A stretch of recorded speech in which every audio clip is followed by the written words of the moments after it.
Hi everyone. From today we're going to start our physical chemistry course and the first chapter is thermodynamics.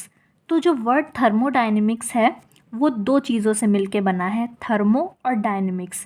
Thermo मतलब होता है thermal energy और dynamics मतलब होता है flow या फिर ट्रांसफ़र. अब जो थर्मल एनर्जी है वो हीट के फॉर्म में प्रेजेंट होती है. अब इस पूरे थर्मोडायनेमिक्स का मतलब होगा फ्लो ऑफ हीट एनर्जी या फिर transfer of heat energy between system and surrounding. अब ये सिस्टम और सराउंडिंग क्या होता है इसको समझ लेते हैं.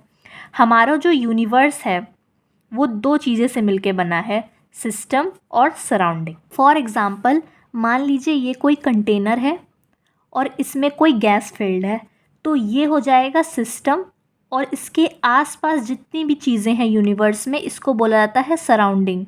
तो जब हीट किसी सिस्टम से सराउंडिंग में जाती है या फिर सराउंडिंग से सिस्टम में जाती है तो हीट का ट्रांसफ़र हो रहा होता है. इसी प्रोसेस को हम बोलते हैं थर्मोडायनेमिक्स. अब हम समझ लेते हैं कि बाउंड्री क्या होता है.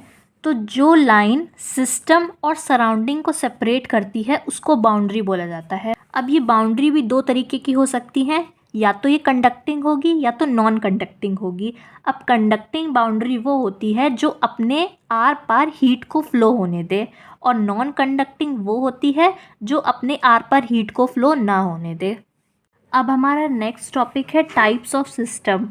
तो जो सिस्टम है वो तीन टाइप के होते हैं, ओपन सिस्टम, क्लोज सिस्टम और आइसोलेटेड सिस्टम.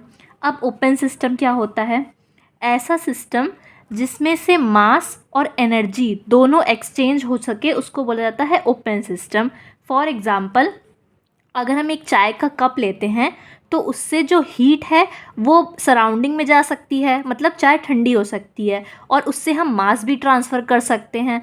तो ये ओपन सिस्टम हो गया क्योंकि इसमें से एनर्जी और मास दोनों ट्रांसफ़र हो रहे हैं.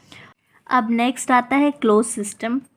तो ऐसा सिस्टम जिसमें से मास एक्सचेंज ना हो सके, सिर्फ एनर्जी एक्सचेंज हो, इसको बोला जाता है क्लोज सिस्टम. फॉर एग्ज़ाम्पल अगर हम किसी चाय के कप को प्लेट से ढक देते हैं तो उससे मास एक्सचेंज नहीं हो पाएगा लेकिन हीट फिर भी एक्सचेंज होगी, उसको बोला जाता है क्लोज सिस्टम. अब आता है आइसोलेटेड सिस्टम.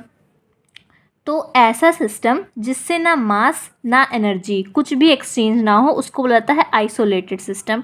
फॉर एग्ज़ाम्पल वो जो बॉटल्स होती हैं जिसमें पानी गर्म रहता है, क्योंकि वो बॉटल्स आइसोलेटेड होती हैं उनमें से हीट ट्रांसफ़र नहीं हो सकती, इसीलिए पानी उसमें ज़्यादा देर गर्म रहता है.